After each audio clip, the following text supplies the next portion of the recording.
तमिलनाडु में थलापति विजय की लंबी जद्दोजहद के बाद सदन में विश्वास मत पाने के बाद एक नया पॉलिटिकल थ्रिलर शुरू होने वाला है। दरअसल सीएम विजय 2 विधानसभा सीटों से जीते हैं। शपथ लेने के बाद उन्होंने पेरंबर सीट बरकरार रखी, लेकिन त्रिची ईस्ट से उन्होंने इस्तीफा दे दिया है। अब विजय के समर्थकों के बीच ये कयास लगाए जा रहे हैं कि विजय की करीबी एक्ट्रेस त्रिशा कृष्णन को इस सीट से उपचुनाव लड़ाया जा सकता है। नमस्कार, मैं हूं आकांक्षा और आप देख रहे हैं न्यूज़ 18 का डिजिटल प्लेटफॉर्म।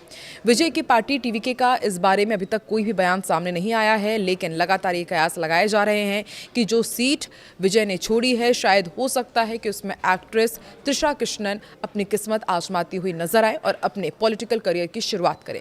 दूसरी तरफ डीएमके प्रमुख एमके स्टालिन के विधानसभा में वापसी के प्लान उनकी पार्टी कर रही है। त्रिची की डीएमके इकाई ने पार्टी को दरअसल एक प्रस्ताव भेजा है कि पार्टी प्रमुख स्टालिन को इस सीट से एक बार फिर लड़ाया जाए। दरअसल स्टालिन अपनी कोलाथुर सीट से चुनाव हार गए। इस कारण बेटे उदयनिधि स्टालिन को डीएमके की तरफ से सदन में नेता प्रतिपक्ष बनाया गया है। यदि ये सब कयास सही साबित हुए तो तमिलनाडु की ये सीट चर्चा के केंद्र में आने वाली है।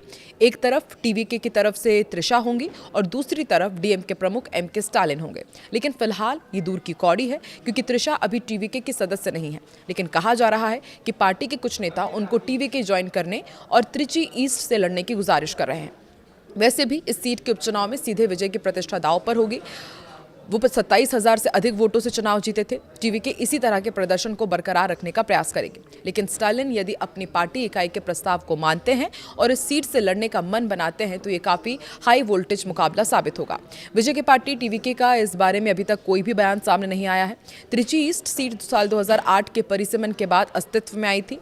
उसके बाद से यहाँ पर 4 बार चुनाव हुए, उनमें से 2 बार अन्ना डीएमके जीती है, एक बार डीएमके और एक बार टीवीके बैनर तले विजय ने चुनाव जीते। वहीं तमिलनाडु के मुख्यमंत्री सी जोसेफ विजय ने गुरुवार को बड़ा ऐलान किया है। थलापति विजय ने सरकारी कर्मचारियों और शिक्षकों के महंगाई भत्ते में 2% वृद्धि की घोषणा की है और सरकार के अनुसार इन संशोधन के साथ महंगाई भत्ता अब 58% से बढ़कर के 60% हो जाएगा। ये वृद्धि 1 जनवरी से प्रभावी होगी। वहीं राज्य की महिलाओं के अकाउंट में 1,000 रुपये भी जल्द आने वाले हैं। महंगाई भत्ते में बढ़ोतरी से राज्य सरकार पर सालाना 1230 करोड़ रुपए का अतिरिक्त खर्च आएगा।